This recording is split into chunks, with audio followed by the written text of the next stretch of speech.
নাগাছি 10 নাবি লালগড়ি।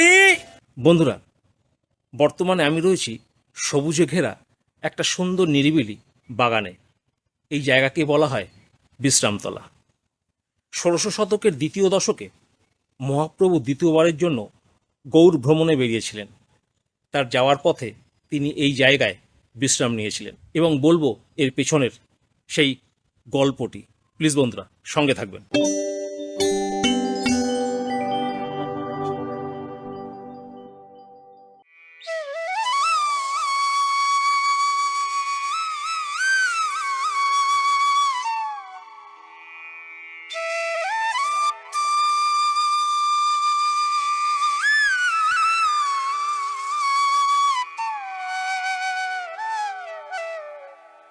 রিভারেন্ড father James লংয়ের the banks of Bhagirathi থেকে জানা যায় 1823 সালে এই মেলায় আগত ভক্তের সংখ্যা ছিল 1 লক্ষেরও বেশি এবং এই মেলায় বেচাকেনা হয়েছিল 12 লক্ষ টাকারও বেশি।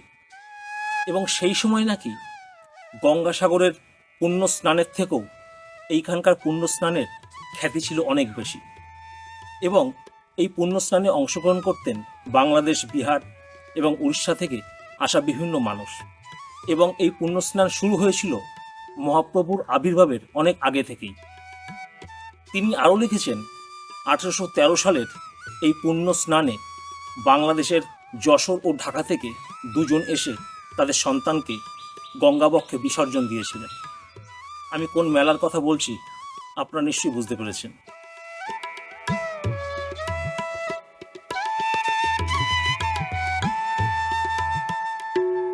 ভক্ত গোবিন্দ ঘোষের পুত্র সন্তান মারা গেছে, তিনি অঝরে কাঁদছেন। সেই সময় তো বটেই, বর্তমান সময়ে অনেকেই মনে করেন পুত্র সন্তান না থাকলে কেই বা বংশ রক্ষা করবে আর কেই বা তার মৃত্যুর পর শ্রাদ্ধানুষ্ঠান করবেন। এই ভেবেই হয়তো গোবিন্দ ঘোষ অঝরে কাঁদছেন। রাত্রে ভগবানের স্বপ্নাদেশ পান।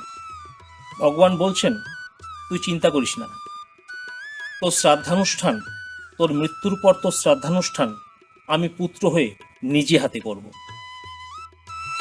সেই জন্যই প্রত্যেক বছর চৈত্র মাসের কৃষ্ণপক্ষের একাদশ তিথিতে এখানে সেই ভগবান ভক্তের শ্রাদ্ধানুষ্ঠান করেন।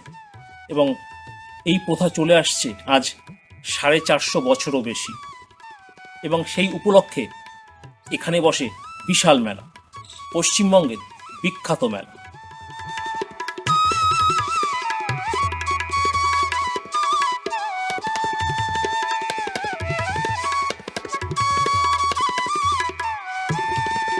পূর্ব বর্ধমানের ক্ষুদ্র অথচ প্রাচীন এই জনপদের নাম অগ্রদ্বীপ। এবং এই অগ্রদ্বীপ বিখ্যাত গোপীনাথ ও তার ভক্ত গোবিন্দ ঘোষের জন্য। এবং যে মেলার কথা আমি আপনাদেরকে বলছি সেই মেলার নাম অগ্রদ্বীপের মেলা। এবং পূর্বে আমি যে স্নানের কথা উল্লেখ করেছি সেই স্নান হলো অগ্রদ্বীপের বারণী স্নান। এখানে প্রতি বছর মেলা উপলক্ষে 10 থেকে 12 লক্ষ ভক্তের আগমন ঘটে। এবং এই মন্দিরকে কেন্দ্র করে প্রায় 2 থেকে 3 কিলোমিটার এলাকা জুড়ে মিলন তীর্থের চেহারা নেয়। বন্ধুরা, এটাই ভক্ত গোবিন্দ ঘোষের সমাধি মন্দির।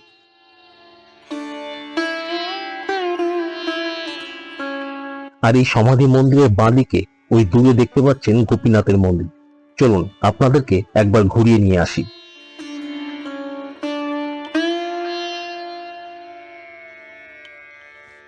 বন্ধুরা, অগ্রদ্বীপের গোপীনাথের বর্তমানে 2টো মন্দির।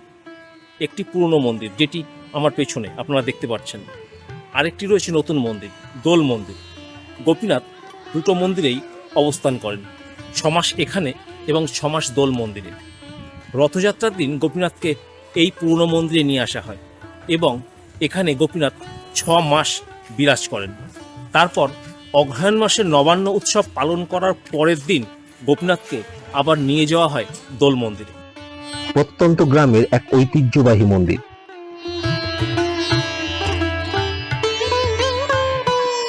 এটি তমাল গাছ। এই গাছে ভক্তরা ঢিল বেঁধে মানত করেন।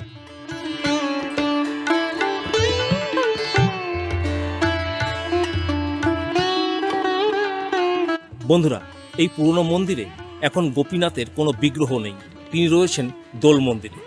এই অগ্রদ্বীপের মেলা উপলক্ষে গোপীনাথকে এই মন্দিরে কয়েকদিনের জন্য নিয়ে আসা হবে, তারপর তাকে আবার নিয়ে যাওয়া হবে দোল মন্দিরে। চলুন আপনাদেরকে এবার দোল মন্দিরে নিয়ে যাই। বন্ধুরা, এই সামনেই গোপীনাথের পুরনো মন্দির, আর পুরনো মন্দির থেকে এই পথ ধরে আসলে আপনাদের বাদিকে পড়বে এই নতুন দোল মন্দির।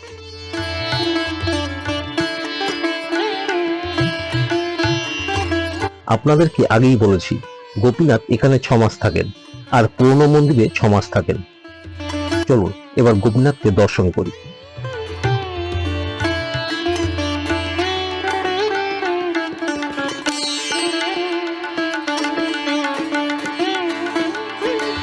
বন্ধুরা, এই অগ্রদ্বীপে গোপীনাথের দুটো মন্দির রয়েছে এবং এই দুটো মন্দিরই পরবর্তীকালে নির্মাণ করা হয়েছে।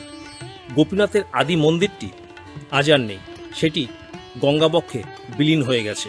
1828 সালে বিধ্বংসী বন্যা এবং তার ফলস্বরূপ গঙ্গার গতিপথ পরিবর্তনের কারণে সেই মন্দিরটি গঙ্গাবক্ষে বিলীন হয়ে যায়। যে মন্দিরটি নির্মাণ করেছিলেন রাজা কৃষ্ণচন্দ্র রায়। অনেকে মনে করেন 1515 খ্রিস্টাব্দের ফাল্গুন মাসে অগ্রদ্বীপে ভক্ত গোবিন্দ ঘোষের কাছে এসেছিলেন শ্রী চৈতন্য মহাপ্রভু।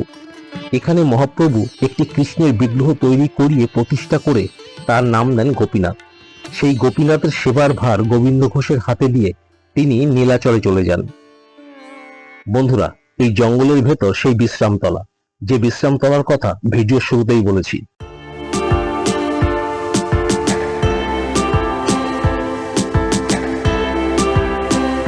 তখন উনি এইখানে অগ্রদ্বীপে বিশ্রামতলা বলে একটা গাছ, বট গাছ ছিল, সেখানে উনি বিশ্রাম নেন। বিশ্রামতলা বিশ্রামতলা, এবং সেখানে উনি বিশ্রাম নেন। এবং ওইখানে যখন উনি দুপুরবেলা আহার করার পর গোবিন্দ ঘোষকে বলে যে একটু মুখ শুদ্ধি পেলে হতো। গোবিন্দ ঘোষ তখন বলে ফুট থেকে খুলে ওনাকে একটু হর্তুকি দেন। এখানেই গৌরাঙ্গ মহাপ্রভু দুপুরবেলা আহারের পর বিশ্রাম নিয়েছিলেন এবং মুখ শুদ্ধি হিসাবে গোবিন্দ ঘোষের কাছ থেকে হরিতকি চেয়ে খেয়েছিলেন।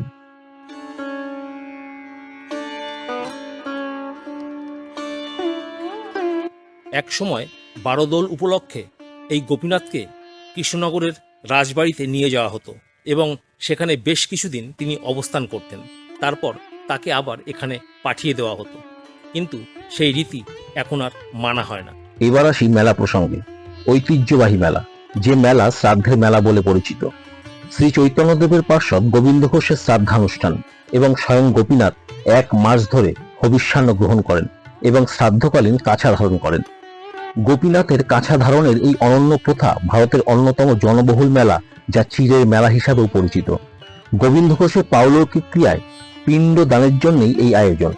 আমরা বর্তমানে গোপীনাথের যে পুরনো মন্দিরটি দেখি, সেই মন্দিরটি 1823 খ্রিস্টাব্দে যশোরের বকচর নিবাসী গোপীনাথ পোদ্দারের আর্থিক সাহায্যে এই মন্দিরটি নির্মাণ করা হয়েছিল। সেই সময় তিনি 5,000 টাকা আর্থিক সাহায্য করেছিলেন।